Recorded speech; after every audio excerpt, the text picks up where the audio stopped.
not appropriate.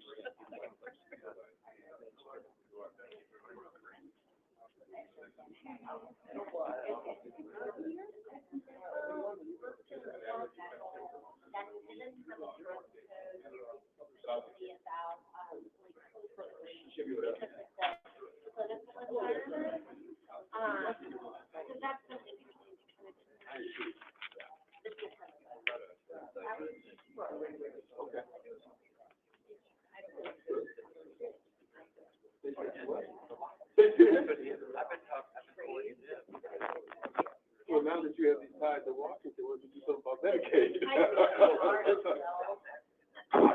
no, I get you, And it's, I don't have, like, I had. Okay, great. Thank you for that. Very similar, Have you been to South Africa? I don't have to get, like, I only have. I look forward to going. And I have like 80 or 90 pairs. Okay. Like, I'm in the shoot, you know, some of them are. Okay, good, good. Okay. I didn't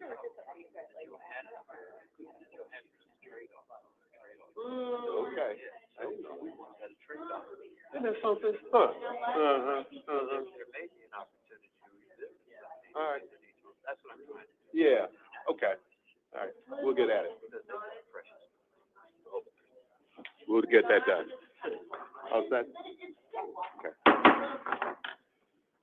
All right, with the hour having reached 10 a.m., I'd like to call to order the CCH Managed Care Committee meeting. Would you please read the roll?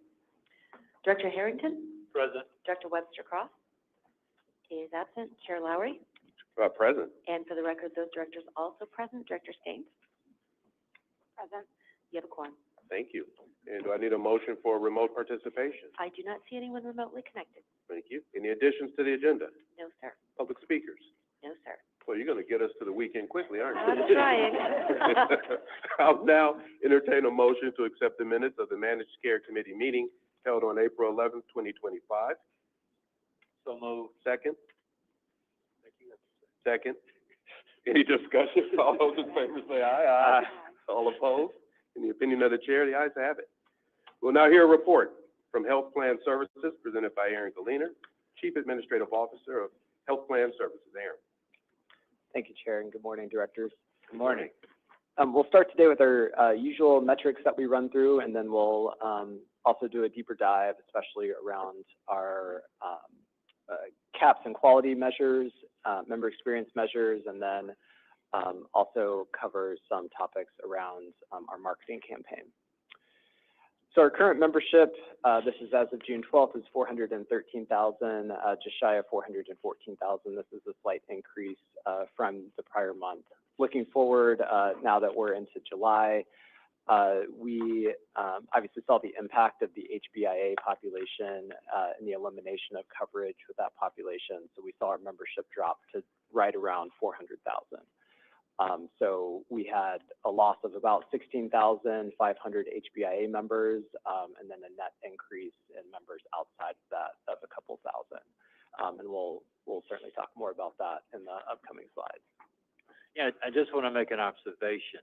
Although they lost coverage, they probably will still look to us for health care and some. So that doesn't mean that we'll lose them completely. We'll probably still be providing care to a large number of those people that lost their coverage. That's what it is. Absolutely. Next slide shows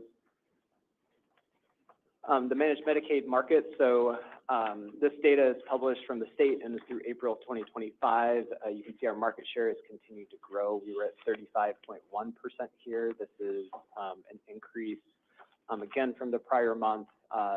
We had crossed last month the 35% threshold for the first time and picked up another 0.1% here. Blue Cross has also gained a little bit of market share. They are now at 28%, and most of that growth that we've seen and Blue Cross has seemed to come at the expense of the other plans listed here. So almost 90% of the market is three groups. Of course, as this data rolls forward to July, as I mentioned, with the loss of HBIA, we'll see our market share drop a little bit, but I still think we're well positioned just in terms of the total market and total membership that we have here locally in Cook County. The next slide shows our trends in the Medicaid managed care enrollment in the county. So the right-hand side and the red line is the overall Medicaid managed care market. You can see that the number of enrollees in Medicaid in Cook County has continued to decrease month over month. That trend has seemed to continue at a pretty steady pace. The left-hand side shows our membership during the same time period. So you can see we've more or less tracked that trend with declining membership throughout the redetermination period that hit last year. We had some of the increases that occurred as we brought on the HBIA and HBIS membership, and then you've seen our membership flatten out a little bit more in the last few months, and so we're seeing less of a decrease than the overall enrollment decreases in Medicaid, which is why we're gaining that market share. The next slide shows our membership compared to budget. So the red bars here was our budget expectation. The blue bars is where our actual membership has landed. So you can see in the first few months of the year, we were having some slight decreases in membership. The last few months, we've seen some slight increases that are offsetting that. And then, as I mentioned, July is going to be the month where the HBIA impact shows up in the data. So we'll, I expect still be exceeding our budget. The July membership that I mentioned before is right at 400,000 after accounting for that decrease in HBIA members. So we're still ahead of our overall budget, even in July after accounting for that increase, and that's because we've seen some gains in the other populations within our health plan. The next slide shows. Really quickly, just for the record, Board Chair Garza is remotely connected, just for your information. Do we need a formal motion? Yes, sir. Thank you. So this next slide shows that impact of the HBIA membership. So we tried to break out here a little bit of that population, how much of that was in our budget. And so the shading here, you can see the HBIA on the bars and the impact of that that I just mentioned. Again, that's 16,500 members that we were impacted as of July. The next slide shows our operations metrics. So laying out some of our main call center measures that we track. No real call outs here. We're continuing to track these very closely, especially with a lot of just the changes and uncertainty around Medicaid. We want to ensure that as folks reach out that they're getting timely interactions with us. Claims and encounters acceptance rate is another key metric we track that's also right on SLA, so no real call outs here on this slide. The abandonment rate has improved rather significantly. Yeah, we've seen that at different points over the past couple of years be a little bit higher. We definitely, I think, are happy with where that's at right now. The next slide shows, and with this, I'm going to transition it to Christy to talk about some of our policy updates. Can I ask a question? Why do you think the share has been going up? We've been putting a lot of efforts into our member experience over the past really 2 to 3 years, and so I think some of that is beginning to pay benefits just with the experience members are having with us.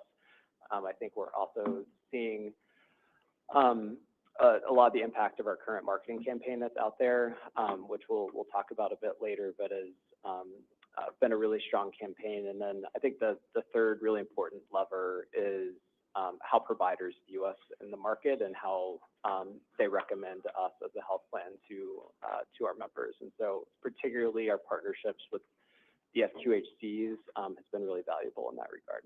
Great. Good morning, directors. My name is Christy Trina. I'm the Chief Operating Officer for County Hair Health Plan. So I'll give a brief policy update and then we'll get into some of our quality scores. So as Erin mentioned, the health benefits for immigrant adults program sunset on July 1st. we had just over 15,000 members that were in the program, as they had been auto-enrolled in county care. And we had really put a lot of work into our implementation, onboarding that membership, and they were very important to us. The last day of their benefits was June 30th, and we encouraged all of our members to fill their prescriptions where medically appropriate, to go and see their providers, and then also our partners at Cook County Health worked to move up appointments wherever possible to bring them in before June 30th. The Health Benefits for Immigrant Seniors program, that's the Medicaid-like program for seniors that are 65 and over, is still funded. So it was still included in the budget for this year, and we have just over 6,000 members that fall into that program, and we'll still be, of course, honored to continue to serve them with their benefits. For those HBIA members where their coverage was ending, we ensured that they all received communication. So we sent out a text message to all of the members. We also communicated and worked very closely with our community-based organization partners, vendors, and others to ensure that they all had the information that they needed. And then in addition to our partners at Cook County Health moving up their appointments, they were also provided with presumptive eligibility for a period of 1 year. And we provided information to them of our county care members that are patients at Cook County Health so that that could be done in a streamlined way. So a couple of questions, thank you. What's the total relative to the HBIS program? How many participants? There's just over 6,000 members who are in the HBIS program who are still in county care. And I'm jiving that with the earlier slide that showed a total of 4178. Why the discrepancy? What am I missing? Oh, I'm so sorry. And I think it might just be the timing. I think this is June membership, so I think that might be the discrepancy. Apologies. So 6,000 is probably the figure?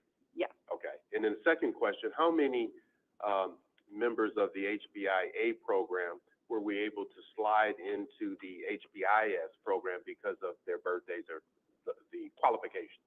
Yeah, Small number, bigger number, what is it? It's a pretty small number of members that fell into the HBIS program that we're aging in. There were just a couple of members that we saw some administrative issues and have been working through that with the state. Great, thank you. Yeah, of course. Yeah, and this is a different kind of question because while they've lost their coverage, they're still probably going to seek out health care, and they'll probably come to the county to get that care. And since we do have information on them, maybe we need to think about that from a system standpoint and not just from a county care standpoint, because it will have an impact upon our bottom line. So we may want to look at what we can do as a system to actually make sure these people are getting the care they need.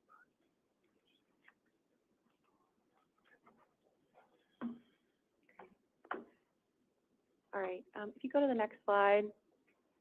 So for state legislative changes, there were some changes that happened. We are now in past the legislative session, and there are a couple of new benefits that were included, including the electrocardiogram monitoring and some dietary supplements. There was also a delay in timelines for the 72-hour rule and gold card delay, so those will be going into effect in July of 2026. Also, pharmacy benefits managers will be required to pay $15 per member annually to the state of Illinois.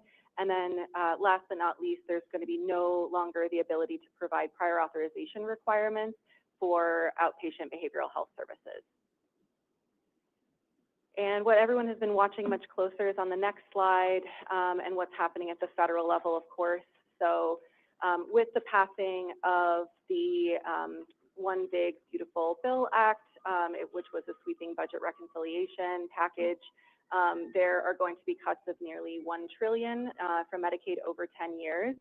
There's also going to be mandatory work requirements for certain adults, and especially those that are in the ACA or Affordable Care Act expansion population are going to be impacted, though there's going to be some exclusions for those with children 13 and younger, people who are caring for disabilities. There's also going to be more frequent redeterminations for Affordable Care Act adults, where they're going to be required to complete redeterminations every 6 months versus every 12 months, which is currently the case. We have just about 105,000 members, as we mentioned, in the Affordable Care Act adult population. And then for the potential loss of coverage, state officials are estimating 330,000 Illinoisans are at risk of losing Medicaid coverage.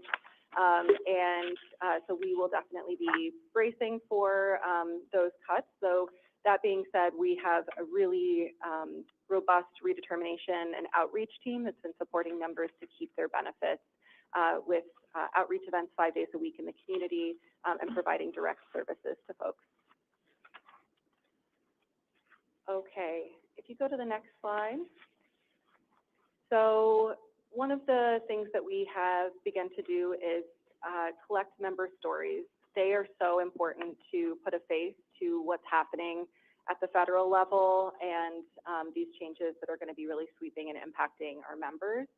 So our project management office has been working really closely with the communications office at Cook County Health to collect member stories and make sure that those are made visible in the community. And if you go to the next slide, just an example of one of those. So Natalie, and her information has been changed to protect anonymity, is a member who gave birth to a premature baby boy and spent time in the NICU. She lost her job, was at risk of losing her apartment, but she reached out to her county care coordinator, and she was referred to Legal Aid Chicago, who is a partner of ours, and was provided eviction resources. She was able to get some assistance and now has a home, was able to keep all of her follow-up appointments and got a job and is paying her rent. And she, so it's just so important for folks to know how important these resources, services are, and all of the services that are included in the Medicaid program that go beyond just paying claims. All right, on the next slide. We wanted to just give a brief update on the Health Choice Illinois RFP. So the state of Illinois is going through their request for proposals process. That was slated to happen last year and was delayed for 1 year. So we know that the RFP is going to be coming out this summer. And so we have a team that has already started, of course, writing, getting prepared for this. And we've already completed 2 drafts of the RFP response. And we're ensuring that we have all of our key initiatives really clearly outlined. So as soon as that drops, we'll be ready to respond to that. And if no further questions, I'll pass it over to my colleague, Dr. Collins, and we'll do a little bit of a shift. We're going to focus now on our quality outcomes and talk about our member experience outcomes as well. Thank you. And before we hear from Dr. Collins, Director Webster Cross has joined us for this meeting remotely.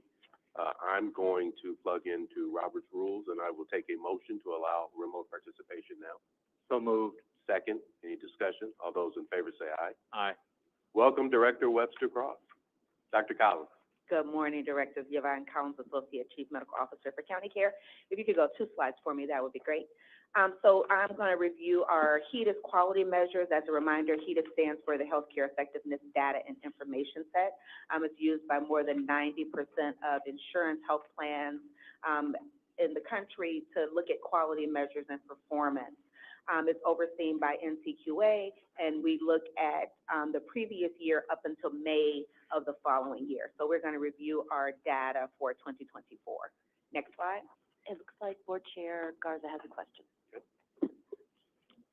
Chair Garza. Yes, thank you. Thank you, Chair. And I'm sorry, I was trying to catch Chrissy when she was going through her review, so if we can just go back. So first, I want to say that in my colleague Director Harrington's comments about system-wide impact, I know that the system now is aware of the mandate that federally qualified health centers received a week ago that now prevents us from serving undocumented immigrants in our federally qualified health centers locally, statewide, nationally. So I'm sure there will be a impact on the system that's not necessarily direct to this committee, but just one more thing to consider with overall impact. And relationship to Director Harrington's comments. Uh, in terms of the projected reductions, which you cited 330,000, I did see that number out there. I saw 500,000. Regardless of whatever it is, it does look like the impact to the county. And just from where I sit, I know that a lot of the people that would be affected already meet a lot of those job requirements. So we were talking about this a little bit before I had to leave, but I think we thought it might be between 10 to 15% of impact it might have on our total population. Is that fair, Chrissy or Aaron? Yeah, that's our projection right now, and I think a lot of it is going to be dependent on how the state rolls out those requirements and how they implement those.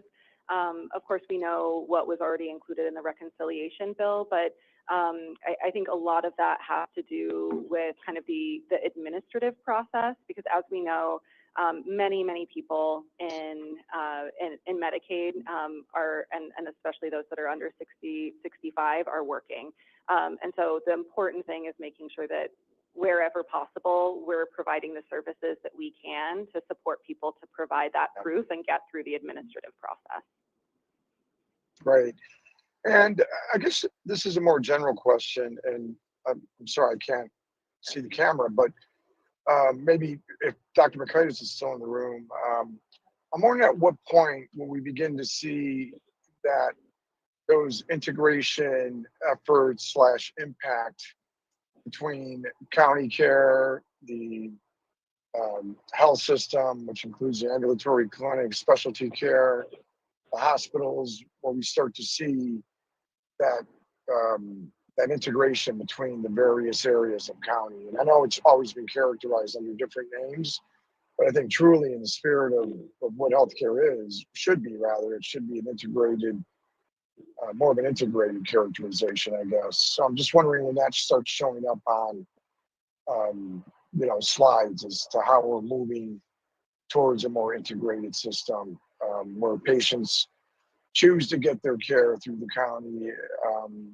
because it's a better place for them to receive that care, because it's a natural place coming from the fact that they're county care insurance patients as well.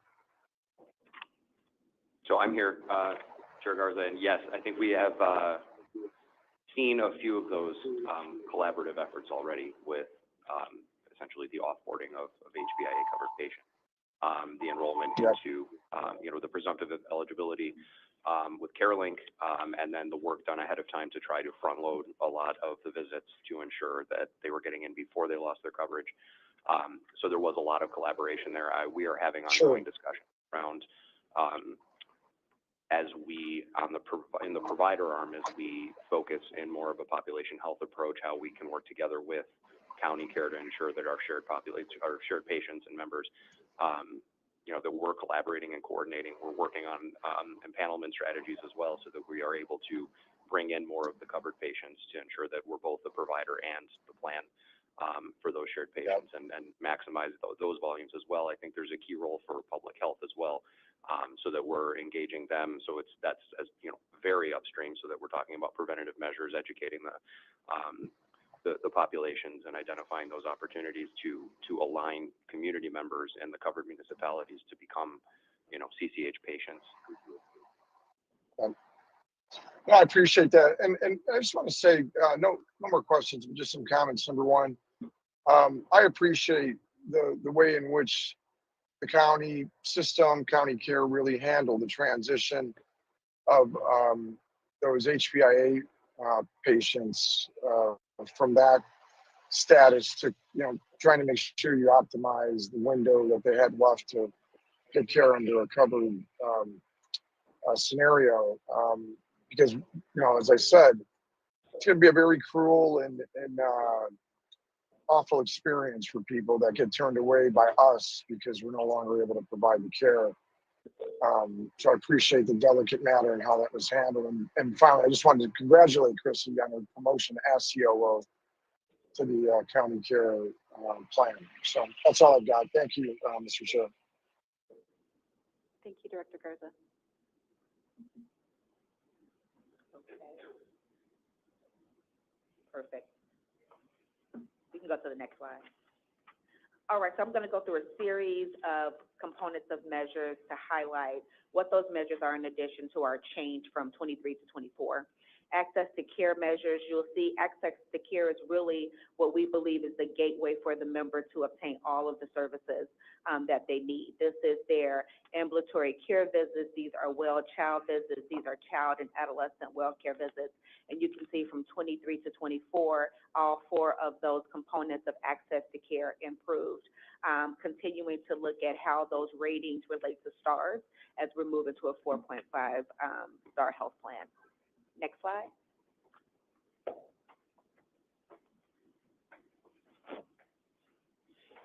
And how we're doing that, this is just some of the improvement activities we have in place as we look at access to care. So we are doing health fairs.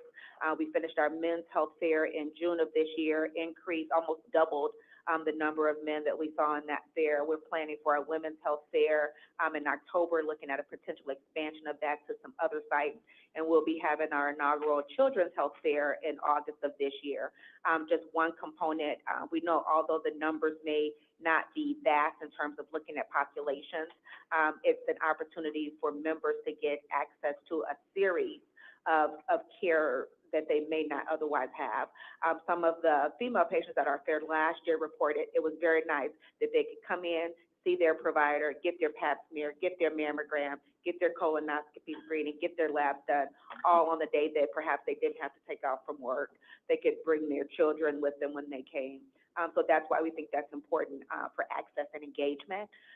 We look at outreach, so we have onboarded our new call center, looking at not only outreach into members to close care gaps, but to make sure they're seeing their primary care provider, if not getting those primary care appointments set up, and of course, continuing to look at how we wrap value around any of these. We continue to look at how we reward our members for doing those services that keep them healthy, which helps from the financial standpoint for the health plan. Our $50 reward for annual visits, in addition to an array of rewards for vaccines and other preventative care measures. Next slide. Maternal, child, and health. So this is a series of measures that looks at how well we're immunizing our children and adolescents, in addition to how quickly we're getting our pregnant members in for prenatal care and postpartum care.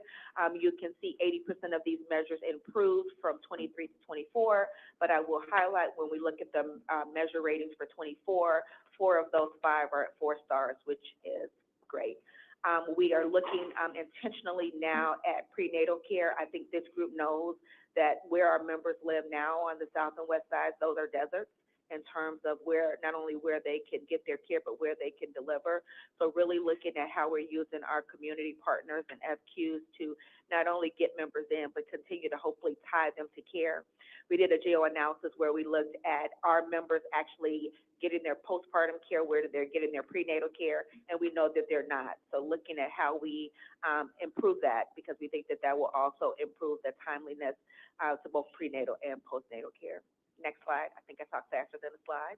But in terms of strategy, so our outreach and engagement, we had our second community baby shower this year, double the number of members that we had last year.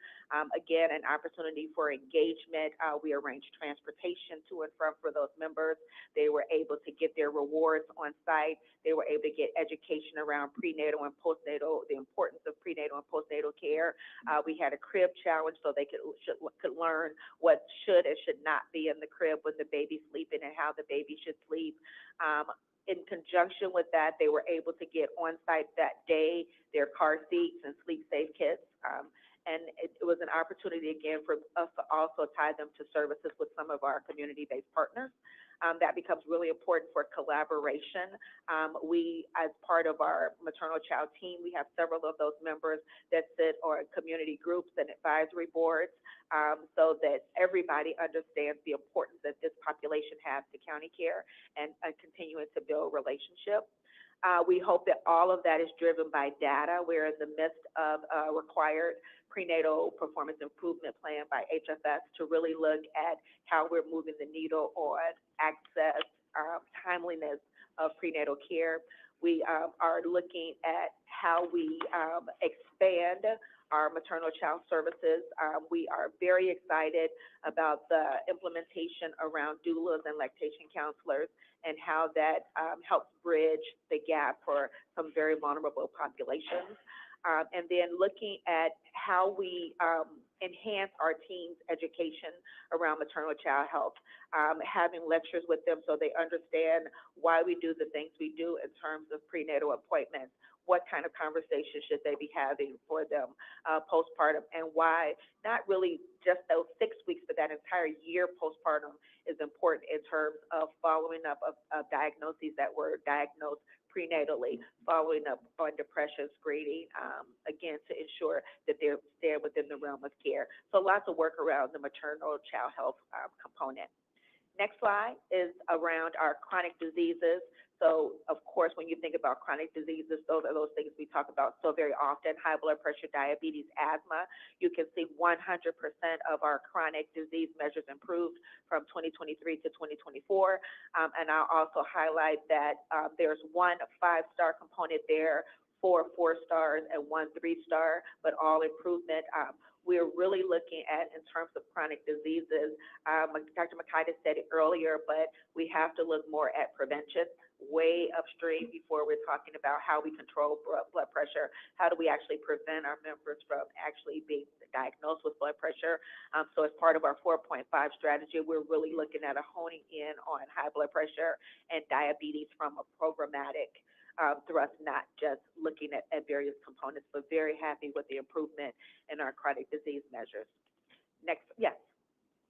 Yeah, I worked, when I was at the Chicago Department of Public Health, I started as the Assistant Commissioner for Chronic Disease and actually started the chronic disease program for the Health Department when I was there in the 80s.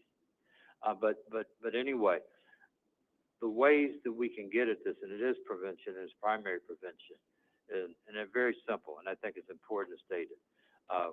People need to watch what they eat so they don't lose weight, be physically active, and that will go a long way in reducing not only blood pressure, but the risk of diabetes and other things. But it's important to keep that in mind and keep that message alive so that people know there are things that they can do to prevent the onset of diabetes, to make sure that their blood pressure is normal.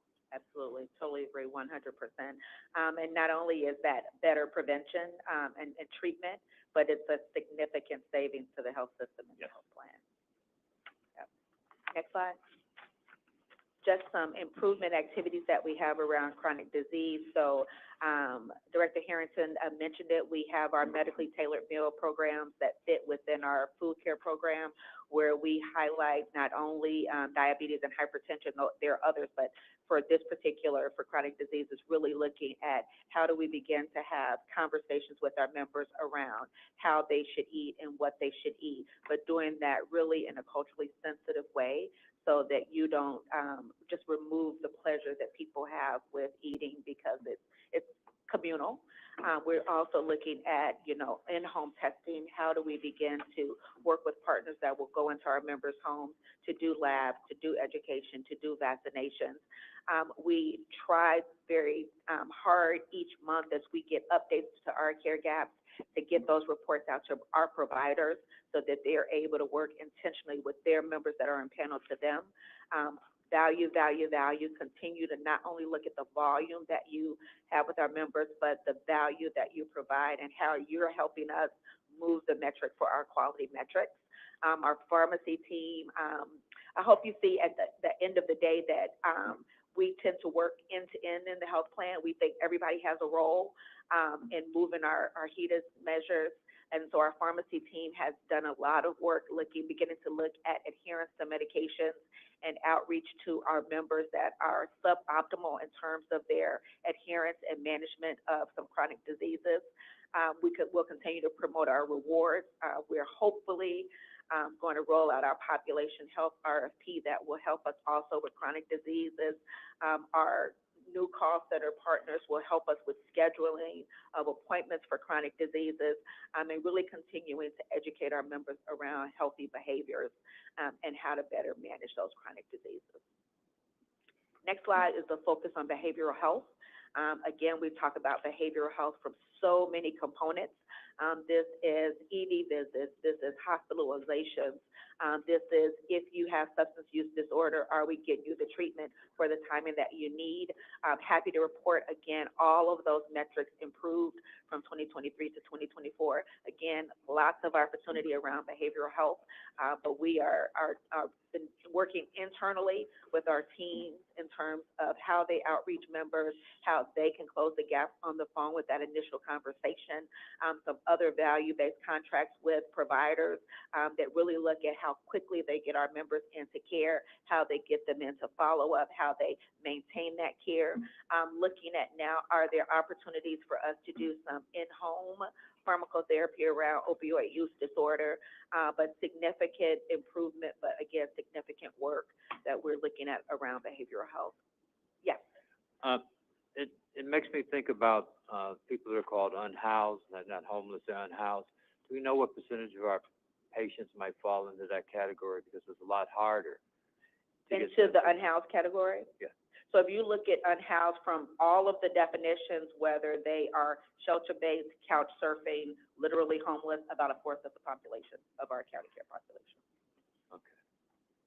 And we see as we follow our behavioral health high utilizers really closely. Although a small group, a cohort of members, we know that they have a substantial cost to the health plan, and 80% of those members are unhoused.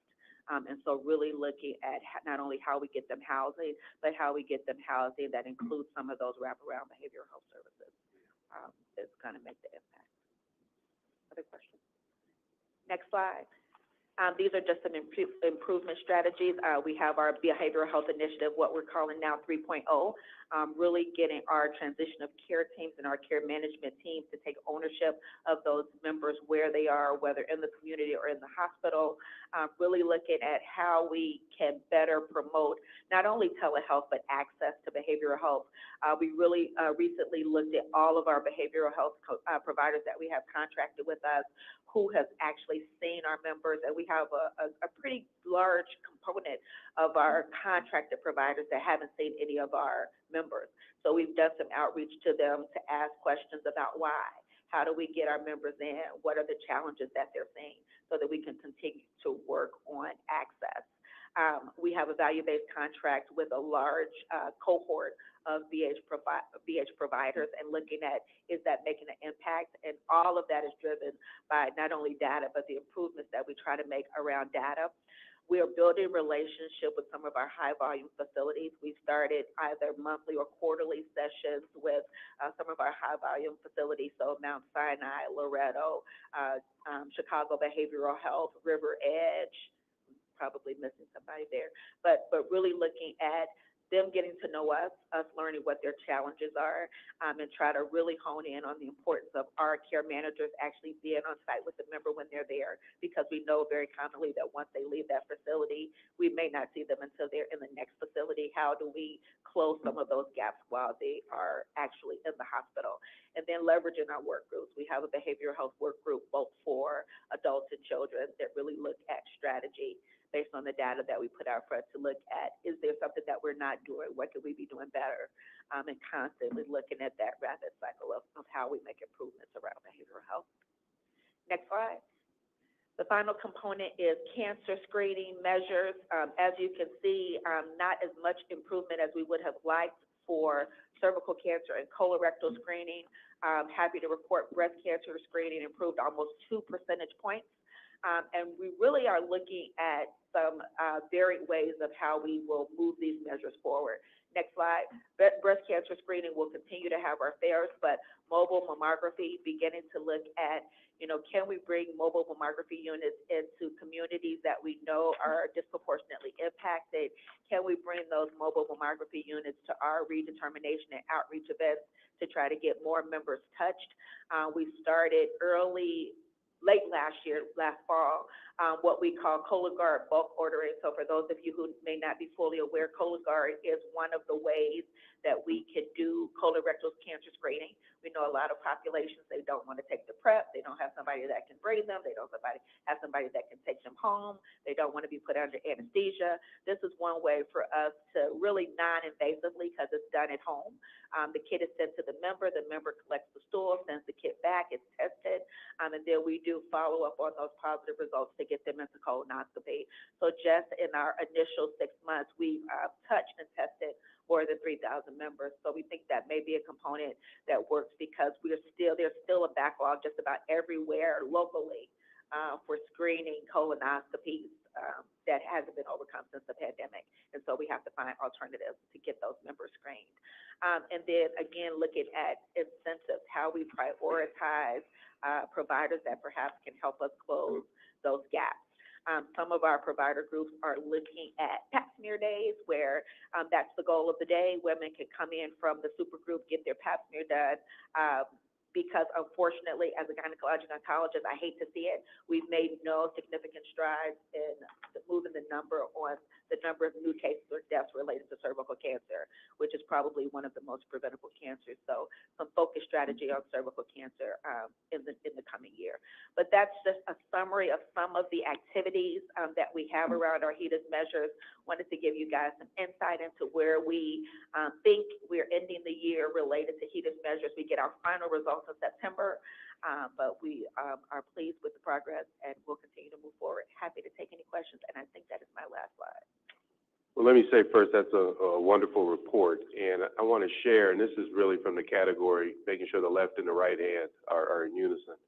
I was in Philadelphia last week for the NACO conference, National Association of Counties, and was pleased that my national health screening resolution was passed, calling for free health screenings for breast, prostate, and lung, asking that other counties follow our lead relative to that, and then making a request that likely will not be heard for at least 4 years, but for federal resources to support the programs. But I do want to share that that was passed, and make sure all of us know what we're doing, in our various spaces. But thank you for the great report. Absolutely, thank you. And I'll turn it over to Christy, who'll cover CAP. Great. Thanks so much, Dr. Collins. So the consumer assessment of healthcare providers and systems survey is administered every year to a statistically significant sample of our members. Those results are incorporated into the patient experience category and into our star rating. So as many of you know, we achieved a 4-star rating last year. We'll learn a little bit later this year what our star rating is for the upcoming year in September. And we also do lots of other surveys to our members to get information related to their satisfaction with the health plan throughout the year. But this is one of the kind of big times that we pause and take a look at our experience results. And if you look at the categories in the light blue, those are the categories that contribute to our NCQA rating. So really a focus on access, on rating of the health plan, and then rating of their healthcare and personal doctor. Go to the next slide. Yes. Yeah, one, is this a paper-based survey, or is it a phone? How do you get the information? Yeah, and we'll share some of those statistics on the response rate. It's done through the mail, telephonically, and then by internet too. So, for the adult population, the most common way of responding is mail, because we have the majority of our respondents are 55 and over for the adult CAP survey. So, and I should have mentioned, there's an adult CAP survey and a children's CAP survey that goes out. So we'll share the results for both of those. And did that answer your question? It does, but it opens the door to another question. Sure. We were just talking about in the prior meeting about technology and the rapid change is going on, and now everybody has a cell phone, and many kids have cell phones as well. Has there any thought been given to doing this survey so that people could actually reply via this phone? Yeah, and they can reply via their phones as well. So they can reply on the internet. They have kind of those 3 modes of mail, we send out the survey, and then they can also complete it by internet. So there's a QR code, and then we follow up at the end of the fielding telephonically with that sample of members too. So we see really different ways of response between the children's caps, where it's more of the kind of telephone and internet versus the mail, which is more for the adults. Have been responding more that way. Yeah, I'd be interested in seeing the outcome and how it's broken down and how people respond. It'd be interesting to look at that data. Yeah, absolutely. And we have all of our response rates and breakdown of the population, as well as our results here as part of these slides as well. So on the last, I think if you go back just one slide, we just wanted to share briefly all of the different work that we put in place over the past year, because every year we get back results, we put an action plan in place, and we also get a lot of, as I mentioned, we do a quarterly survey where we're getting some additional qualitative data back, where members tell us what's going well and what's not. So these are the things that we put in place over the last year as part of our member experience strategy. So we implemented a new directory that went live in September. We also had gotten lots of feedback about our former transportation provider and transitioned in August to a new transportation partner, and have seen much more timely pickups, which was kind of the main measure of satisfaction. We also expanded urgent care and telehealth contracting, so making sure that we have, where needed, and urgent care providers so that members can get care more quickly. And also, we've been, of course, promoting our express care through Cook County Health on our website and through our portal. We got a lot of feedback from members that a couple of gaps within our network were Advocate and Loyola, so we brought them on over this past year. For rating of a health plan, a lot of the kind of overall reputation, as Erin mentioned, has really been based on a lot of the great marketing work that has been done by our communications team, but also we just expanded our outreach efforts and are out in the community so much more, that we're much more kind of visible and have a bit of more of a front door so that members can provide us with feedback and get what they need. We also launched a new outbound call center to reach out to our members, and overall have really been working on language access and making sure that Spanish-speaking members are getting their calls handled in Spanish wherever possible. So we measure that on an ongoing basis. And then for rating of all healthcare, a lot of the work that Dr. Collins mentioned has really been the focus around quality, but then we also increased our vision benefit for glasses and contacts based on member feedback. So now we can jump into the results.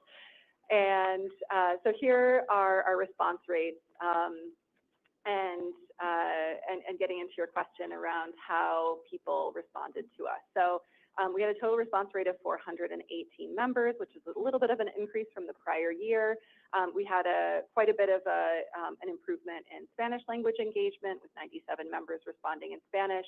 And then, as I mentioned, the majority were completed by mail. And so from a demographics perspective, our representation of members who responded that were Black remained pretty steady. White members increased just a little bit, and then Hispanic and Latinx representation increased each year as well. And I'll spend a little more time on the results themselves. So, so these, oh yes, Dr. Henry. So you also, since you have these numbers, you know how they responded by phone, interesting to see that too. As in relation to race and ethnicity, and who responded by phone. The prior slide where you looked at the breakdown of how people responded. We would have to reach out to our partner, but that we could receive that information as far as, yeah, those by race and ethnicity and the ways that they responded as well. Okay, so for the adult CAHPS results, So we increased in our percentages for all of the 4 categories across getting needed care and getting care quickly. So those are our key measures of access. We increased in percentile as well for getting care quickly, though decreased a little bit in percentile for getting needed care. Customer service, we stayed pretty much the same for both by percentile and by percentage. And then for how well doctors communicate, we increased both by percentage and by percentile. And how well doctors communicate is another measure that's part of our report card through the Health Choice Illinois, and being able to compare ourselves to other plans in the state. And on the next slide, we also saw increases in rating of a health plan. That is really one of our key measures that we look at overall and how members are feeling about us as their health plan. So we were very proud to jump to the 90th percentile for that measure. Though you can see here that we dropped by about 10 percentage points for rating of a specialist, and we dropped to the 10th percentile for rating of a specialist. So that's going to be an area that we will be focusing on this year, is access to specialty care, especially in partnership with Cook County Health. So those, that was one of kind of the key findings of this survey. You'll see that that's quite different on the children's results. But when diving in deeper into the questions, access to specialty care was also a need. If you go to the next slide. Okay, we'll get into the children's results. So our total response rate increased just slightly. We had about 513 people respond on behalf of their children.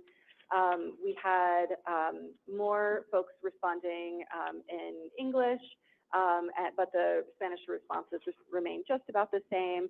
And then our telephonic responses increased slightly, and as you can see here, more folks responded by telephone and by internet for this population. And then Hispanic and Latinx representation remained high with a slight decline, while white children's representation increased slightly to 43%, and Black children decreased slightly from 27.4 to 27. So stay pretty steady there as well. And if you go to the next slide. So now we'll get into the ratings again. So we did increase in our percentages across the board, though we saw some drops in our percentiles. So those will be, and that's compared to percentiles based on last year's survey for Quality Compass. So the Quality Compass comes out from the National Committee for Quality Assurance based on the prior year's rates, and those are the percentiles that we're measuring against. For our star rating that comes out this year, they'll be based on this year's Quality Compass.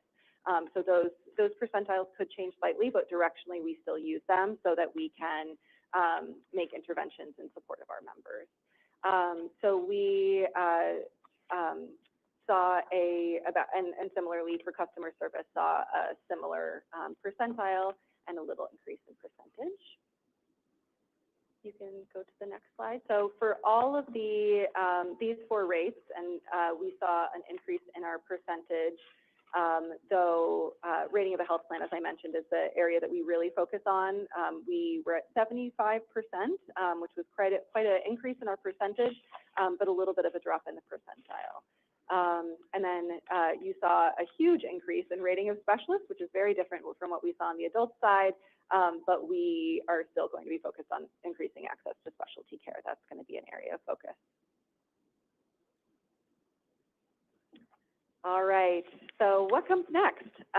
So we have a team, as Dr. Collins mentioned, that is focused on improving quality and member experience. Our key initiatives, of course, we just finalized our results, so they're being finalized, but really the area of focus from a provider and pharmacy perspective is going to be focusing on training providers, helping people get scheduled, making sure that they get access to care through our outbound call center, improving our underlying provider data so people know who's in our network and they can find a doctor to be seen within county care. For outreach and enrollment, we have this great infrastructure for redetermination. We really want to integrate clinical services into those events wherever possible, where we're out in the community. We also, as Dr. Collins mentioned, are hosting community health events.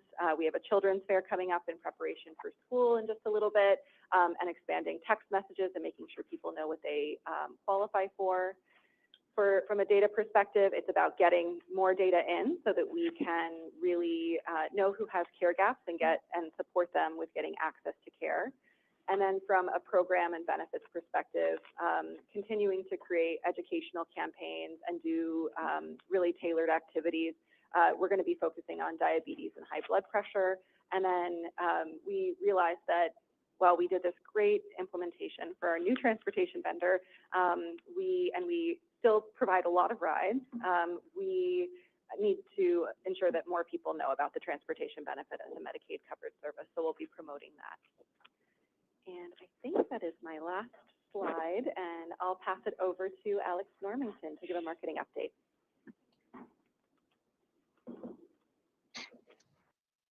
Hi, Directors. Alex Normington, Chief Communications and Marketing Officer. Good morning. With Good morning. County Health. Good morning. All right, so I'm going to give you a brief overview of our latest marketing efforts. Reporting out on our 24-25 choice campaign, County Care Rewards You. This ran from September of last year through May of this year.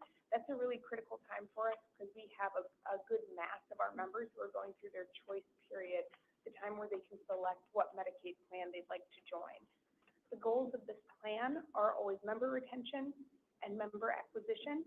It's an omni-channel, multilingual campaign, meaning that we're on TV, in print, radio, digital, out of home, social media, and then we also have assets in multiple languages. So again, this concept of County Care Rewards You really focused on the health plan's benefits and extra rewards that County Care provides to members for engaging in their health care. Because of our strong partnership with our media agency, with our ad buyer, and with our media partners, we were able to get a good amount of added value this year, including a spot in the Super Bowl on Telemundo, which had the largest Spanish-speaking broadcast, which was really exciting for the team, and most importantly, it was free. So that was great to see. On the next slide, we have campaign metrics. So with your support for this campaign, we were able to increase our investment, and we saw a really great ROI with that increase. So again, with the goals of being clicks and calls, we saw 849 million impressions, 766,000 clicks to people driving them to our website, and over 71,000 calls to our call center. Before we do our big marketing campaign, we'll do an assessment of kind of the perception of the plan before the campaign and then after to demonstrate how well it performed. So as you can see there, after the campaign ran, awareness of County Care increased from 53 to 66%.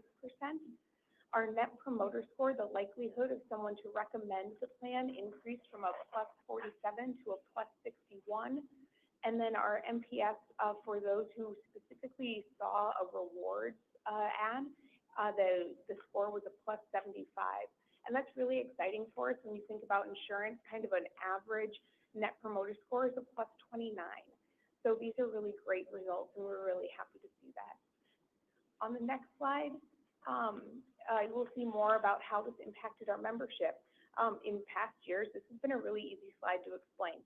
We've seen an increase in our marketing dollars and a commensurate increase in our choice enrollment. This year, it's a little bit different because the market contracted. As was mentioned previous, we saw the market shrink about 4% overall, that's both at the state level and within Cook County.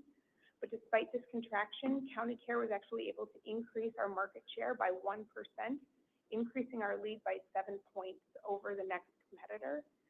So not only were we able to attract members from other plans, but we did the best in retaining our current members, which is a really big priority for us. So we only lost 1.2% of our membership, while other plans saw losses of 2.5% to 9%. So overall, considering what we're seeing in the market, we consider this a success. On the next slide, I'll give you a brief overview of the plan that we are preparing for right now. So we, earlier this, summer, we did 6 focus groups, a mix of English and Spanish, and selected this year's concept, County Care, a health plan built around you.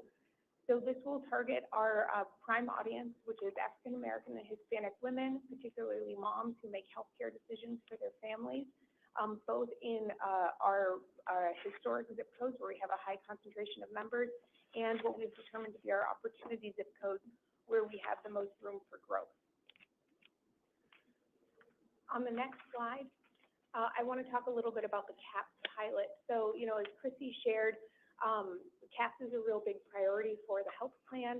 Over the last 2 years, we've done small pilot marketing campaigns about CAPS to raise awareness about the campaign, that some members will receive outreach, and we are encouraging them to complete the survey, and then also really reinforcing some of our quality and access value propositions, so members kind of know how hard the health plan is working for them.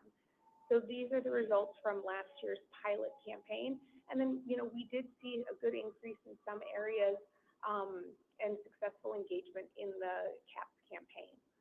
So on the next slide, you'll just see some samples of the creative from the CAPS campaign. We created a landing page to help members understand what the CAPS survey does, how we use the results, and then some information about County Care's quality scores. And on the next slide, we saw this slide before, but just reiterating some of the improvements we've seen in response rates and in CAPS results. So I won't rehash that. On the next slide, giving you an overview of what we're planning for 2026. So thanks to Aaron and Chrissy's support, we're going to be doing a full marketing campaign around CAPS for 2026. The CAPS survey is really important because not only does it help us understand members' experiences and perspectives, but it's also got a really important business aspect to it. It gets rolled into our NCQA ratings, which ultimately impacts our quality incentives and our auto enrollment considerations. So we always want to make sure that we're putting our best foot forward there. You know, if you're all like me, I'd rather not spend a lot of time thinking about my health insurance, and I think about it most when it's not working right. So it's really incumbent on us to toot our own horns and talk to our members about the quality of the plan, the ratings that we've received, how they can use their health insurance to, you know, best engage in care and take care of their own health, both for current members and prospective members. So the campaign will really be geared towards supporting members' perceptions of the plan, elevating our quality and access value propositions, and then helping to drive increased survey responses. And with that, I'm happy to answer any questions. I don't have a question, but you're setting the bar very high. So this is excellent. Any questions? No questions. All right, since I don't get up here very often, I just want to take this time too to thank our marketing and communications team. This is really, we're a small but mighty team, so this is an all hands on deck effort. Particularly with Luis Alvaray, our director of marketing. He's newer to the team, but he brings a great depth of experience here, and then also, frankly, just a sheer tenacity in coordinating all of these moving parts. The whole County Care team really values the work that we do. They spend the time with us, giving us their insights, getting us the information we need to make these campaigns so successful. And then, of course, our marketing agency, Res Publica, has continued to encourage us to push the envelope so we can reach new audiences, we can get to people where they're at, and that's why we're seeing such good engagement. So I just want to thank everyone who's involved. Thank you. Thank you. Directors online, any questions, comments? Hearing none. Thank you for that wonderful report. Yeah, I'm sorry. I Mr. hear Chairman. I something. have one comment. Yep. Okay. Sorry. Chair, please. Yes. Thank you, sir. No, I just want to say that, and I've said this consistently for the time I've served, is that I think no one does marketing better than Alex does and her team. I even remarked at the last board meeting that I was in a meeting with another CEO of another plan and expressed the admiration that person had for the county's marketing. So I absolutely agree. I think they've been doing a great job. Thank you. So thank you to the Health Plan Services team. That was a wonderful report. Thank you very much. Thank you. Okay, so our next meeting, the next meeting of the Managed Care Committee would be held on Friday, October 17th, and that'll be at 10 a.m. That's right before my birthday on October 21st, so I expect good wishes and if not a cake. It's on the record. Those holes are in my socks, not in my head. I want a cake. No, in all seriousness, this was a great meeting. Thanks to all of you. Have a wonderful weekend. And with that, I'll take a motion to adjourn. So moved. Second, all in favor say aye. Aye. Opinion of the chairs, we're adjourned. Thank you. No gavel?